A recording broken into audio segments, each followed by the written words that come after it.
Sir, dingding mo ang araw ng iyong ama at buwang ipagwalang bahala ang puro ng iyong ina. Sapagkat ang mga yon ay parang korona sa iyong ulo, parang sintas na may dalang karunungan. Aking anak, sakali mang akitin ka ng mga makasalanan, huwag kang papayag. Tanggihan mo sila. Kung sabihin nilang, halika tayo mag-abang. Bilang katuwa ay galuhungin ang mga walang malay.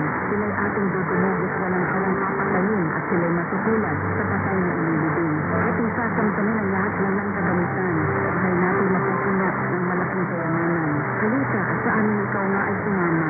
Lahat ng masasamtam, bibigyan ng bawat isa. Aking anak, sa kanila ay iwasan mong makisama. Pamida ka ng landas mo, kapalayo sa kanila. Ang lagi nilang hangad, gumawa ng kasamaan. Sa tuwing na, ang bukod ay nakahanda sa pagpatay. Sa pag-uumang ng bitag ay walang nangyayari. Kung nakikita ng ibon na naisisang mahuli. Ngunit hindi nalalaman ng mga taong yun, bitag nila ang susulot sa sarili nilang ulo. Kung munang uwian ang nabubuhay sa karahasan, sa ganyan na nagwawakas ang masamang pamumuhay. Karunungan umaalingaw sa mataong lansangan, tulad niya ng mga ibabaw sa lugar ng pamilihan.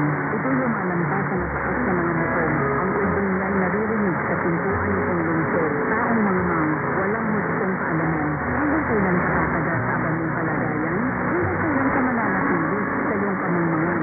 Kailan mo pa iisipin maghanap ng kaalaman? Ang payo ko ay pakinggan mo at bilhin ang aking pangaral. Para sa inyo ang diwa ko at ang aking kaalaman. Patuloy nga itong mga panawagan ko sa inyo. Ngunit hindi ninyo pansin pati ang mga saway ko. Ganyan ang bahala nyo ang inyong mga payo.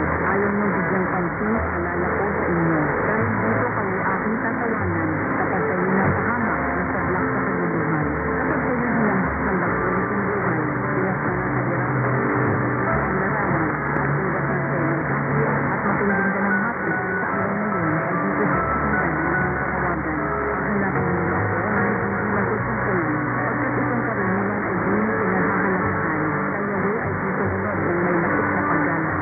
Inyo kayang tinignan itong aking mga payo.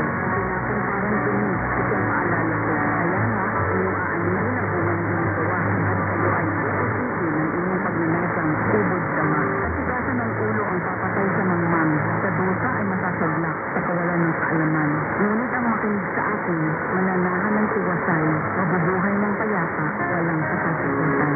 Ito ang salita ng Diyos. Sophie, seryoso niya! Bili na! Mura lang, Sophie! Bili na, Sophie! Murang-mura! Bili na, Sophie! Aling-aling! Magkano bang isang kilong baboy? 774! Aling-aling, isang kilong baboy po. 774! Ha? Ang tinatanong ko, yung kilo ng baboy, hindi istasyon ng radyo. Ay, sis, pasensya ka na, Sophie. Nawindili kasi ako sa pakikinig sa DWWW774 kasi may balita ka na, may musika at informasyon ka na. Ano ka dyan, Aling-aling? Diyan din ako nakikinig. Wala nang lipatan ng radyo. Wala tayo. Amir! Salamat po mga kamisik sa walang sawang pakikinig araw-araw sa inyong ultimate AM radio, DWWW 774.